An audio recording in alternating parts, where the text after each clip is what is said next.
Biology. Today I will be dealing with sexual reproduction in plants. Before that, I'm going to be running through how to access the revision notes and test in clay6.com. Go to clay6.com and click on practice. You will be seeing a lot of packages here. So since it's a NEET class, I'll be selecting the NEET Premium package. And here you will be finding chapter-wise tests in physics, chemistry, biology, and also NEET full-term tests. Since we have started with grade 12 biology, you will be seeing, let us click on that. Here you will present a test. Now, if you see a green bubble, it means that the test has been completed. You can always it again if you want to improve your scores or if you want to do a revision. A blue bubble indicates that you have not taken the test, and a red bubble, see, when depending upon the different chapters here, as the complexity of the chapters increase, as the complexity of the chapters increase and depending upon its importance in NEET, tests vary for each chapter. And if you have completed all the chapters, there is one red bubble which is a randomized test. And if you click on the randomized test, you will be able, questions from all the previous tests what you have done will be popping up for you to answer. So this will help you to understand whether you are able to recall, recollect the concepts. And if you have not, if you have left any test incomplete, it will be shown by an yellow bubble. So this yellow bubble indicates that you might have started the test, and after one or two questions you would have realized you're not ready with the concepts, so you may want to quit the test. And when you do that, it's an indicator to come and complete. After learning the concept, you can definitely get back to complete the same. Now, I hope you have got to know how to navigate to the website. In today's class, I will be revising key concepts, do a practice test based on the concepts learned, and the last 5 minutes I will answer your queries. Now, before we begin with the classes, I'm sure you will be worried about papers are there. It's we have realized that there are three kinds of questions. The first is NCERT based questions. Around 68 to 70 questions are straight from NCERT. If you have thoroughly learned the textbook, it will be easy for you to answer them. And 8 to 10 questions are from past NEET papers. These questions come straight as it was in the earlier paper or with a few modifications. And last 8 to 10 questions are going to be newer questions, and these questions become the game changer because you cannot answer these questions just by mugging up the concepts.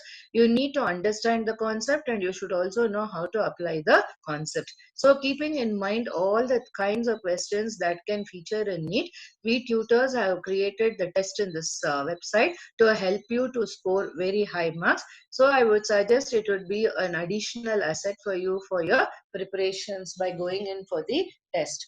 And now if you look at this feature here or the revision notes, if it will open into a PDF file, and this PDF file has got around 135 pages. And if you look at the PDF file, you will realize it that there are summarized very clearly from your 11th and 12th portions, and it will be easy for you for a quick revision. So today let us get into sexual reproduction in plants. So it is a bisexual flower. Flower is a modified shoot that aids in sexual reproduction in plants. A typical bisexual flower has got four roles, namely calyx, corolla, androecium, and gynoecium. Calyx and corolla are called the non-essential wholes as they do not take part in reproduction, while androecium and gynoecium are considered to be essential wholes as they produce the gametes. Androecium is the male part of the flower represented by the stamen. Each stamen is made up of, so this is next slide we will look in. So this is the stamen, and each stamen is made up of a slender filament which supports the anther. Anther produces the pollen grains. Now, if you look at the gynoecium is the female part, and it is represented by the pistil. Pistil consists of a basal swollen portion called the ovary, from which slender style arises. At the tip of the style is the stigma. Now let us look into pre-fertilization events and what are the structure and the events that happen during pre-fertilization. So let us look at microsporangium and all those stuff. Before that, hormonal and structural changes occur in a flower that leads to differentiation and further development of the floral primordium. Inflorescences are formed which bear the floral buds and then the flower. Stamen, if you look at this as a stamen, the two parts of a typical stamen, as I said, are filament and an anther, and it is bilobed. Each lobe will be having two theca and hence it is called dithecous. A longitudinal groove will separate the two theca. Anther is a tetragonal structure which has got four microsporangia located at the two corners, two in each lobe. The development of microsporangia leads to the formation of pollen sacs. They extend longitudinally all through the length of an anther and are packed with pollen grains. Now let us look at the structure of a microsporangium. A typical microsporangium appears nearly circular in the outline in its transverse section. It is made up of four layers: epidermis, endothecium, middle layer, and tapetum. Epidermis, endothecium, and middle layers are protective in function and they help in dehiscence the anther.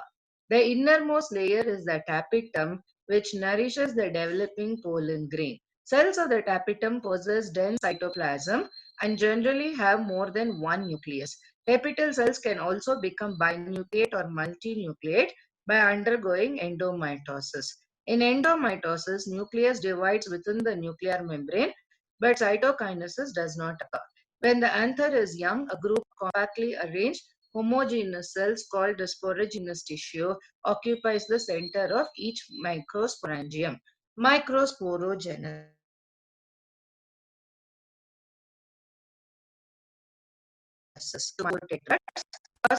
The formation of microspores from a pollen mother cell through meiosporogenesis.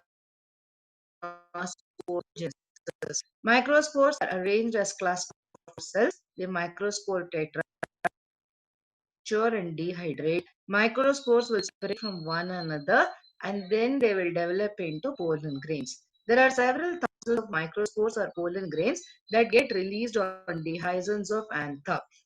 A pollen grain represents the male gametophyte. Generally, pollen grains are spherical in shape, measuring 20 to 25 microns in diameter. It has a prominent two-layered wall. The outer exine made up of sporopollenin and inner intine made up of cellulose and pectin. Sporopollenin is the most resistant organic material known. It can withstand high temperature.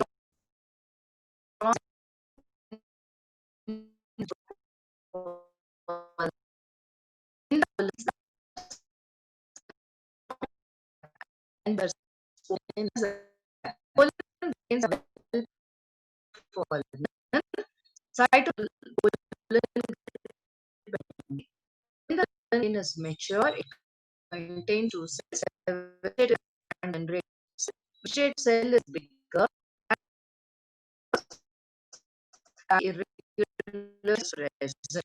The generative small and floats in the cytoplasm of the vegetative cell.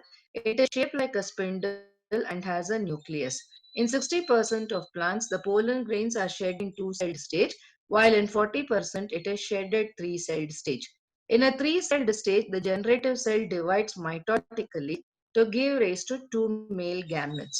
When once shed, pollen grains have to land on the stigma before they lose their viability. The viability period is highly variable and to some extent depends on the prevailing temperatures and humidity.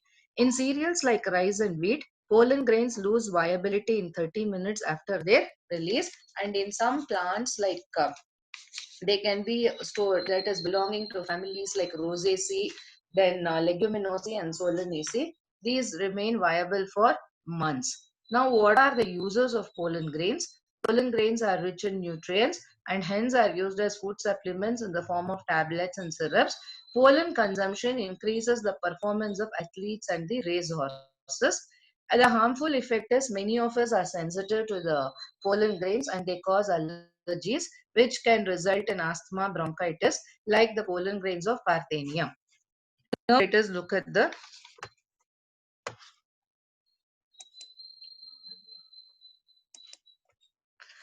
pistil, megasporangium, and the embryo sac.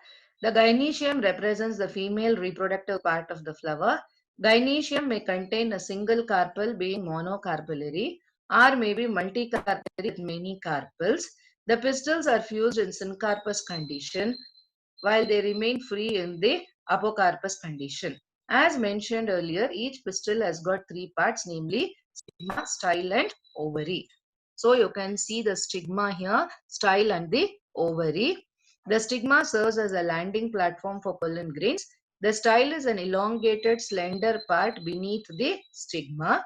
The basal bulge portion is the ovary. Now within the ovary, there is a cavity called placenta is located ovarian cavity arising from the placenta are the megasporangium, commonly called the ovules. The number of ovules may be one, as in wheat, paddy, or mango, or it can be many, like in papaya, melon, or arcades in an ovary. Now let us look at embryos, megasporangium. An angiospermic ovule is a small structure attached to the placenta by a stalk called the tunicle. The point of fusion between the body of the ovule and the funicle is the region which is called hilum. Hilum is the junction between the ovule and the funicle. The protective envelope surrounding the ovules are called integuments.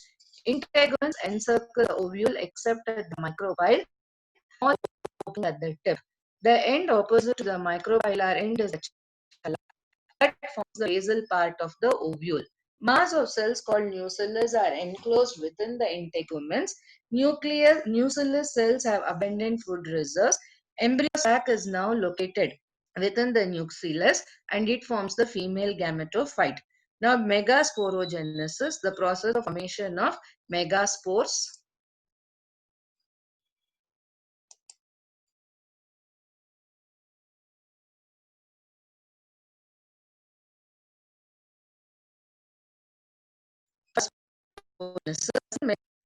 In the microbial region get differentiated. It is a large containing dense cytoplasm and a prominent nucleus. Megaspore mother cell undergoes meiotic divisions, resulting in the formation of four megaspores. Now let us look at the female gametophyte. In majority of the flowering plants, one megaspore is functional while the other three degenerate. Only the functional megaspore will develop into a female gametophyte, and this is what we call it as the embryo sac. This method of embryo sac formation from a single megaspore is termed as monosporic development. The nucleus of the functional megaspore will divide mitotically to form two nuclei, which moves to the opposite poles, forming two nucleate embryo sac. Now this is followed by two mitotic divisions, as a result of which eight nucleate stage of the embryo sac is seen. These mitotic divisions are strictly free nuclear, that is, nuclear divisions are not followed by cell wall formation. After 8 nucleate stage, cell walls are laid, leading to the organization of the embryo sac. Of the 8 cells, 6 cells are surrounded by cell walls and organized into cells. The remaining 2 nuclei called come together to form the polar nuclei. Polar nuclei is situated below the egg apparatus in the large central cell. The cell distribution within the embryo sac, if you look at it, two cells here will form the synergid, central cell will form the egg cell, and here you find the polar nucleus or the secondary nucleus with the forming the central cell end forming the antipodals. The egg apparatus, hence at maturity, a typical angiospermic embryo sac is 8 nucleate and 7 cell. That you should remember. Synergids have special cellular thickenings at the micropylar tip called the filiform apparatus, which plays an important role in guiding of the pollen tubes into the synergids. Now, kinds of pollination. Now we have seen this is about the formation of the gametes and all the structures. Now let us look into the kind of pollination. So pollination is transfer of pollen grains from the flower of from the stamen to the stigma of the same flower. It is called as pollination. If it is another flower, then it is called cross-pollination. Now let us look at the self-pollination. It is sure and advantages is economical method of pollination, and there is no failure when the pollen grain of the same flower comes and falls on the stigma of the same flower. There is no failure. It is going to germinate, and then it can result in of the zygote. It produces homozygous progeny. It is used to maintain the pure lines, maintain superiority of the race indefinitely. And here, because it is a fail-proof system, then there is no need for the plants to produce more pollen. Flowers also do not require any pollinating agents to bring about the pollination. The next thing is, what are the disadvantages? Again, it is similar to reproduction, like we say, no, there is no introduction of new traits. It decreases the variability and adaptability. Disease resistance will increase over the period of time. Recessive traits will appear regularly as self pollination induces homozygosity. There is no way to eliminate the defective traits. Yields decreases with time due to reduction in vigor and vitality. Now let us look into cross pollination. So cross pollination means wherein the pollen of a flower falls on the stigma of a different flower on a different plant or within the same plant. If it is within a same plant, we call it as geitonogamy. If it is on a different plant of the same species, we call it as xenogamy. So what are the advantages? It overcomes cell sterility and prepotency found in many economically important plants. Yield always remains above an average minimum. It eliminates the defective traits. Harmful recessive traits remain unexpressed due to heterozygosity. Introduces number of alleles. It produces better offsprings due to hybrid vigor or heterosis. It increases the resistance to diseases, enhances adaptability of the offsprings to change in the environment. And here the offsprings formed after cross pollination are better suited to survive in a particular environment. That is, it is leading to survival of the fittest. So disadvantage means it is a wasteful process because it requires a lot of contrivances, and it is always a chance factor, not at all economical for the plants. Good characters of the race can get eliminated or diluted. Undesirable characters can enter the progeny. So, but there are plants which will show both self-pollination and cross-pollination. Now let us look into pollen-pistil interaction. Now we have understood how through microsporogenesis a pollen grain is formed and how an embryo sac is formed due to megasporogenesis. Now let us look in what happens when a pollen comes and lands on the stigma. So pollination does not ensure that the right kind of pollen would land on the stigma. Often pollen of the wrong type can also land on the stigma. The vessel has the ability to recognize whether the right type of pollen has landed. Post-pollination events are promoted only when compatible pollen has reached the stigma. The ability of the pistil to recognize the pollen is due to chemical components of the pollen interacting with the pistil. It is only recently botanists have identified some of the pollen and pistil components and the interactions leading to recognition. Following compatible pollination, pollen tubes germinate on the stigma and they will produce a pollen tube. So this is what you see, a germination of a pollen tube through one of the germ pores. The content of the pollen grain moves into the pollen tube. Pollen tube grows through the tissues of the style and stigma and reaches the ovary. In the plants which shed pollen at two-cell stage, generative cell divides and forms the two male gametes during the growth of the pollen tube in the stigma. In plants that shed pollen in three-celled stage, the tube carries the gametes from the beginning. Pollen tube, after reaching the ovary, enters the ovule through the micropyle and then enters one of the synergids through the filiform apparatus. These events from the pollen deposition on the stigma until the entry of the pollen tube into the ovule is collectively called pollen pistil interaction. Now, once it has happened, what is the next step? After entering one of the synergids, the pollen tube releases two male gametes into the cytoplasm of the synergid. One of the male gametes will fuse with the egg cell, completing the syngamy. This results in the formation of a zygote. The other male gamete moves towards the polar nuclei located in the central cell and fuses with them to produce a triploid primary endosperm nucleus, which is also called PEN. As this fusion of three haploid nuclei, it's called triple fusion. Since two types of fusion occur, syngamy and triple fusion in the embryo sac, this kind of fertilization is also called double fertilization, and this was first discovered by Navaschan. Now, the central cell after triple fusion becomes the primary endosperm cell and develops into endosperm, while zygote will develop into the embryo. Now, this is the structure of the embryo. You look at the embryo in both monocots and dicots. That is a post-fertilization. After fertilization, events of endosperm and embryo development, maturation of ovules into seeds and ovary into fruit are collectively called post-fertilization events. The primary endosperm will repeatedly divide and form the triploid endosperm tissue. The cells of this tissue are filled with reserve food materials and are used for the nutrition of the embryo. Generally, pen undergoes successive nuclear divisions to give rise to free nuclei. This stage of endosperm development is called free nuclear endosperm. Later, cell wall formation occurs, making the endosperm cellular.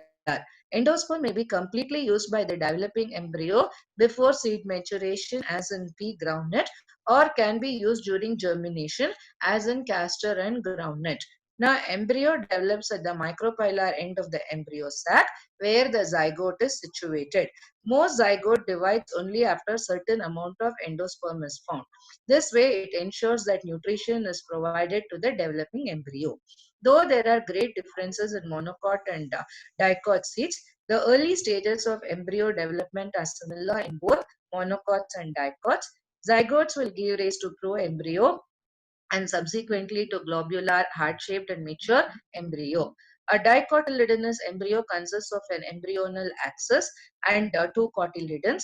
The portion of the embryonal axis above the level of the cotyledon is called as the epicotyle, which terminates with the plumule.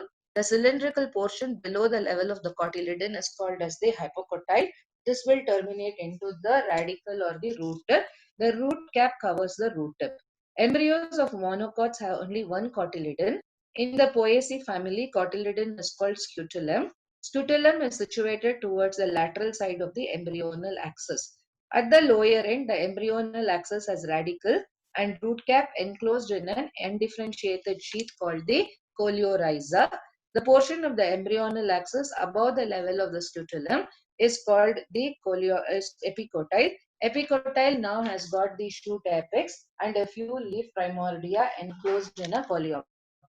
Now the last part is the seed. Seed is the final product of sexual reproduction.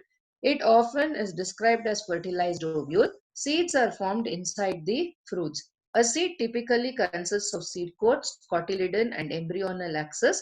Cotyledons of the embryo are simple structures, generally thick and swollen due to food reserves. Mature seeds may be albuminous or non-albuminous. Non-albuminous seeds have no residual endosperm as it is completely consumed during embryo development as seen in pea and groundnut. Albuminous seeds retain a part of the endosperm and it is not completely used up during embryo development as in maize, barley, castor, etc. Occasionally, nucellus can also have the remnants of nucellus can be seen and this is called as the persistent nucellus and persistent nucellus is called the perisperm. Integuments of the ovules harden as tough protective seed coats. Micropyle remains as a small pore in the seed coat. This facilitates the entry of oxygen and water into the seed during germination. As water dries up, seeds become relatively dry. General metabolic activity of the embryo slows down. Embryo may enter a state of dormancy due to unfavorable conditions or it may germinate. Ovary develops into a fruit and ovules into the seeds. The wall of the ovary becomes the fruit wall and it is called a pericarp.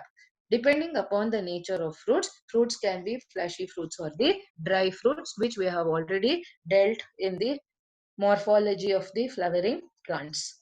Now, with this, we have completed all the important concepts. Now, let us look into the test.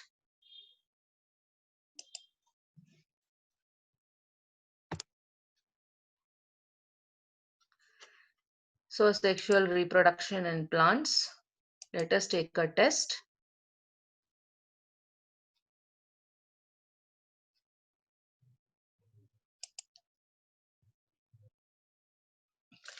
So there are few species in which fruits develop without fertilization. Yes, fruits developing without fertilization are called parthenocarpic fruits. Yes, parthenocarpy can be induced through application of growth hormones. Yes, parthenocarpic fruits are usually seeded. So only fourth is incorrect. 1, 2, and 3 are correct.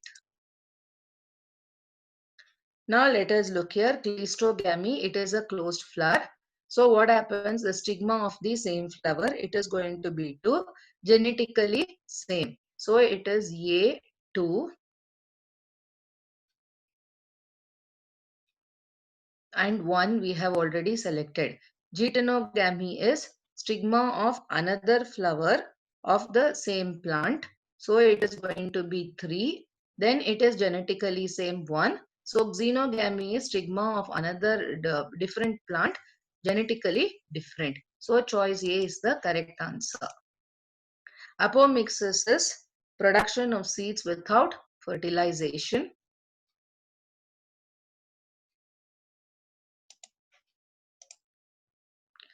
Identify the wrongly paired ones. It is grass polyembryony. Grasses reproduce through stolon and rhizomes.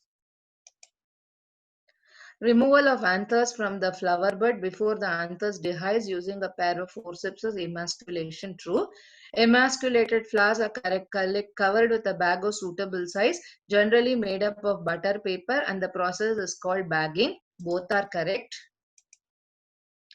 Choose the appropriate option and fill in the blanks. A typical angiosperm embryo sac at maturity is 8 nucleate and 7 celled. Choose the odd one out on the basis of number of ovules. So it is paddy because it is 1.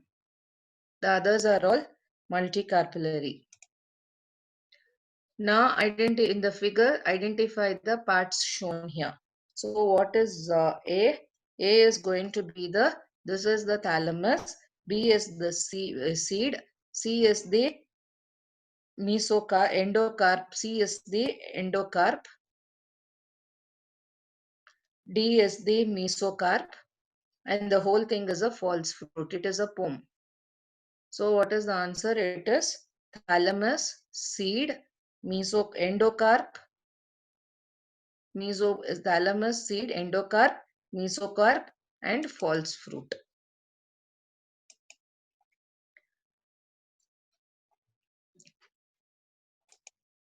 Okay.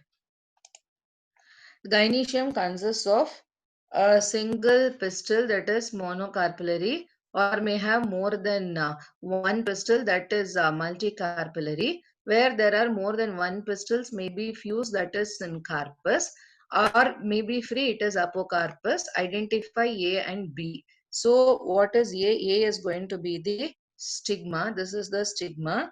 And B is the syncarpus ovary. So multicarpellary, syncarpus, apocarpus. A stigma, B is syncarpus ovary. Filiform apparatus is a characteristic feature of the synergids.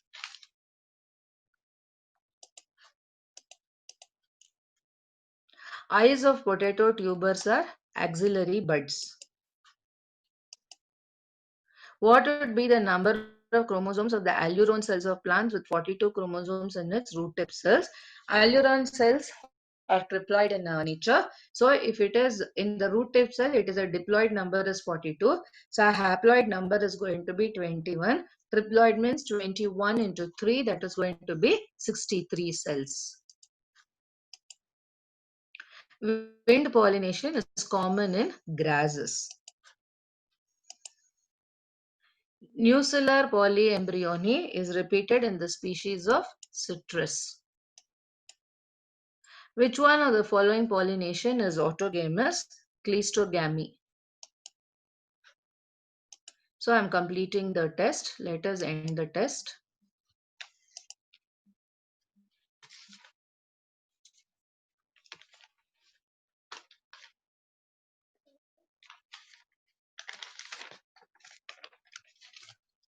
So all the answers are correct. If any answer is incorrect, you will see a red tile.